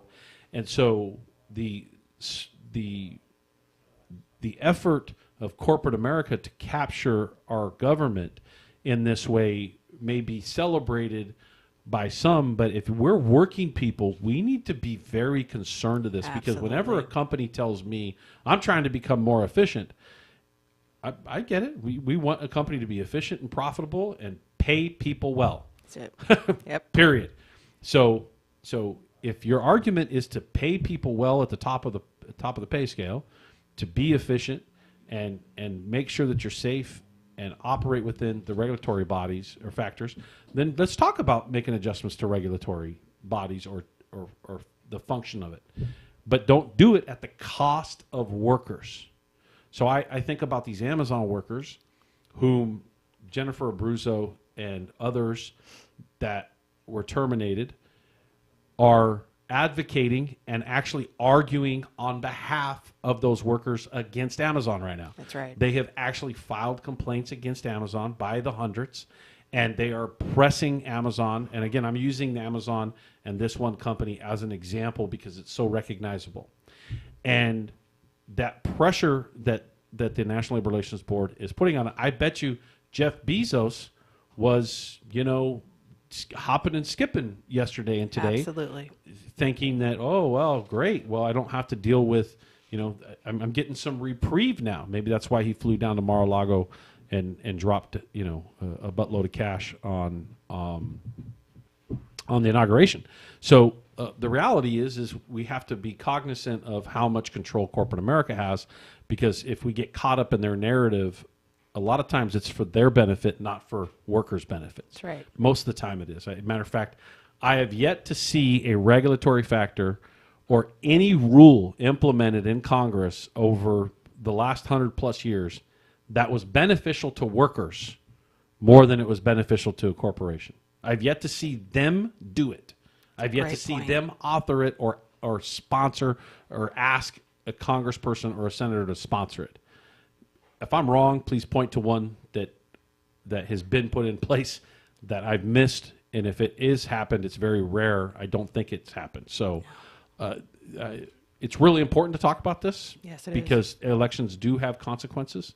And do you have anything that you want to say on this? I can sit here and listen to you all day, and I think all the listeners out there feel the same way. Randy, these 2 hours went by so fast.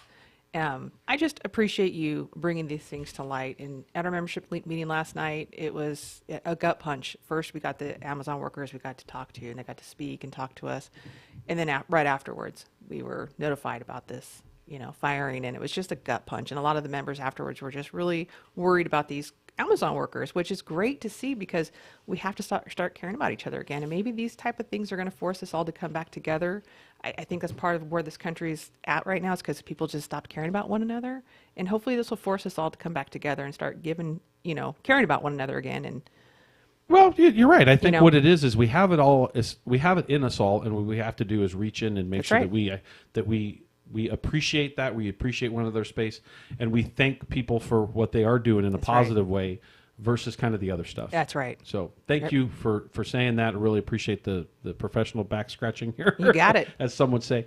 And it's called awareness. Yeah. And I'm not going to just talk about doom and gloom. We're trying to have some fun with the show too. And we want people to hear what workers do, because like in Utah, if you eliminate collective bargaining, then what are you going to attract for good workers in that space when those needs for the community are at risk there?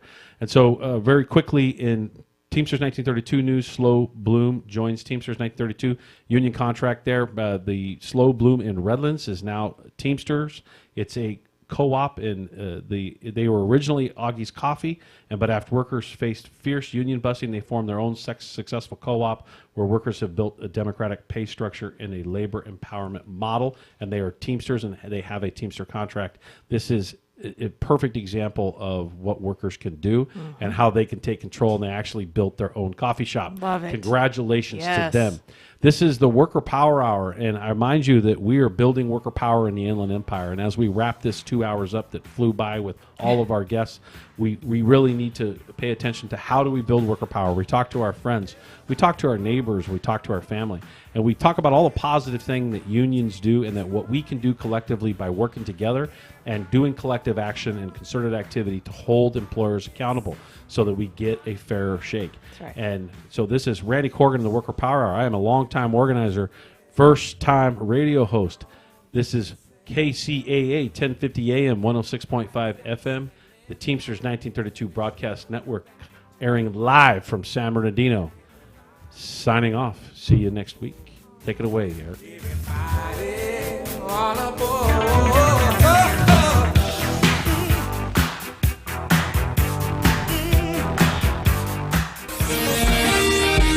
NBC News on KCAA